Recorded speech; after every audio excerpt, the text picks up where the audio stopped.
बातमी कोल्हापुरातून आहे। कोल्हापूर आदमापुरातल्या रथोत्सवावेळी भाविकांना विषबाधा झाल्याचं समजतं।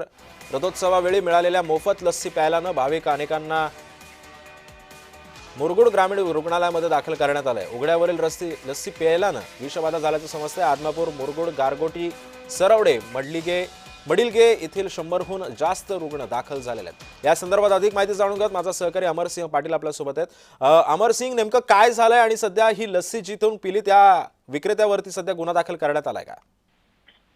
सिद्धेश, प्रथम तो सांगणार की हा विक्रेता नाही, कारण सामाजिक सेवा संस्थेने बरेच ठिकाणी एक आपली सेवा म्हणून थंड पेय प्रत्येक ठिकाणी ठेवले होते। पाणी असेल, लस्सी असेल, ताक असेल, सरबत असेल, आंबील असेल, असे वेगवेगळे पदार्थ रस्त्यावर चालत जाणाऱ्या भाविकांना किंवा गाडीतून जाणाऱ्या भाविकांना देण्यात येत होत्या। त्यामध्ये खाल्ल्यानंतर काय वाटलं नाही, कारण उन्हाचा तडाखा जास्त होता, त्यामुळे त्यांना संध्याकाळनंतर रात्री उलटी जुलाब झाले, त्यामुळे त्यांना ऍडमिट करण्यात आलं। सिद्धेश, नक्कीच। पण अमरसिंह, अद्याप किती जण आता रुग्णालयामध्ये दाखल आहेत आणि त्यांच्यावरती उपचार केले जात आहेत?